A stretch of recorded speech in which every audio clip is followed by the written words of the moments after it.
ভোটে হারলেও কি সংসদে যাওয়া যায়? শুনতে অবিশ্বাস্য লাগলেও রাজনীতির নতুন সমীকরণে সেটাই এখন সম্ভব।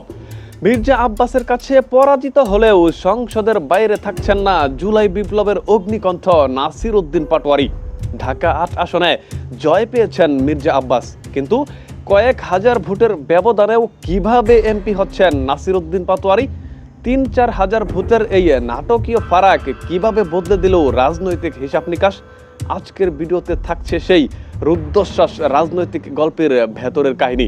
ভিডিওটি শুরু করার আগে চ্যানেলটি সাবস্ক্রাইব করার অনুরোধ রইল। ঢাকা ৮ আসন, মতিঝিল, শাহজাহানপুর ও পল্টনের মতো গুরুত্বপূর্ণ এলাকা নিয়ে গড়া এই আসন দীর্ঘদিন ধরেই বিএনপির শক্ত ঘাঁটি। আর এই ঘাঁটির সবচেয়ে পরিচিত মুখ ছিলেন মির্জা আব্বাস। অর্থবল, সংগঠন আর বছরের পর বছর ধরে গড়ে তোলা ভোট ব্যাংক, সব মিলিয়ে তাকে হারানো ছিল প্রায় অসম্ভব এক মিশন। তার বিপরীতে ছিলেন নাসির উদ্দিন পাটোয়ারি।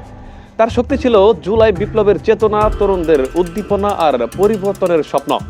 নির্বাচনের আগে বিশ্লেষকদের ধারণা ছিল আব্বাস অন্তত ২০ থেকে ৩০ হাজার ভোটে সহজ জয় পাবেন, কিন্তু ফল প্রকাশের পর বদলে যায় চিত্র। ব্যবধান নেমে আসে ৩.৫ থেকে ৪ হাজারে। এই ক্ষুদ্র ব্যবধানই প্রমাণ করে দেয় লড়াইটা ছিল হাড্ডাহাড্ডি। মির্জা আব্বাস যখন জয়ের প্রস্তুতিতে ব্যস্ত, তখন খবর আসে নাসির উদ্দিন পাটোয়ারিও সংসদে যাচ্ছেন। কোনো অলৌকিক ঘটনা নয়, বরং জুলাই সনদের নতুন ব্যবস্থার কারণে। এই নির্বাচনে শুধু এমপি বাছাই হয়নি, হয়েছে এক ঐতিহাসিক গণভোট। সেই গণভোটে জনগণ সমর্থন দিয়েছে দ্বিকক্ষ বিশিষ্ট সংসদ ব্যবস্থাকে। অর্থাৎ এখন সংসদ হবে ২ ভাগে। নিম্ন কক্ষে থাকবে ৩০০ আসন এবং উচ্চ কক্ষ ১০০ আসন বিশিষ্ট।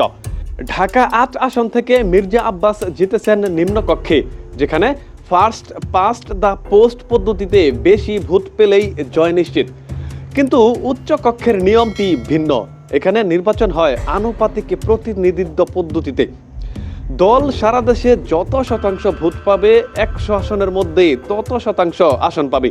ধরা যাক জাতীয় নাগরিক পার্টি এনসিপি পেয়েছে ৫% ভোট, তাহলে তারা পাবে ৫টি আসন। আর দলীয় তালিকার শীর্ষে থাকা নাসির উদ্দিন পাটোয়ারি সরাসরি উচ্চ কক্ষের সদস্য হচ্ছেন।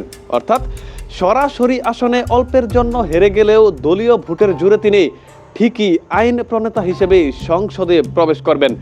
এটাই নতুন রাজনীতির নতুন সমীকরণ।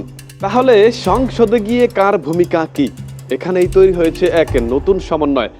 মির্জা আব্বাস থাকবেন নিম্ন কক্ষের একজন অভিজ্ঞ সংসদ সদস্য হিসেবে।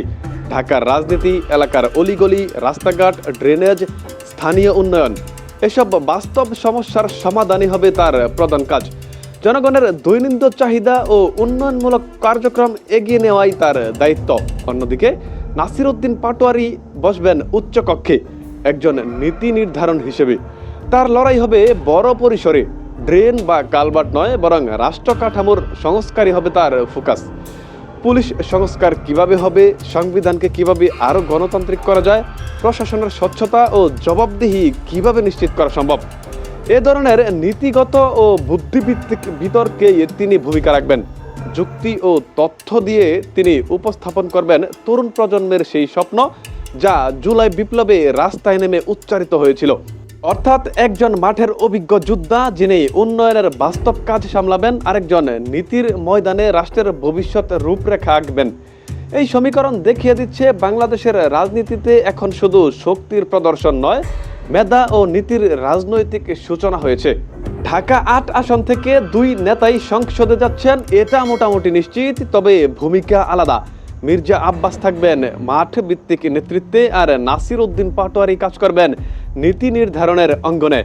একজন উন্নয়নের বাস্তব কাজ দেখবেন, অন্যজন রাষ্ট্রের বড় প্রশ্নগুলো নিয়ে লড়বেন।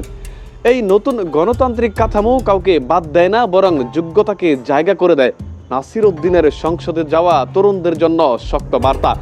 পুরনো ক্ষমতার খেলায় না জড়িয়ে সততা ও মেধার জোরে জাতীয় পর্যায়ে পৌঁছানো সম্ভব। অনেকে মনে করছেন তিনি হবেন সংসদের এক যুক্তি নির্ভর কণ্ঠ। সরকারের ভুল ধরবেন তথ্য দিয়ে, আবার ভালো কাজের স্বীকৃতিও দিবেন।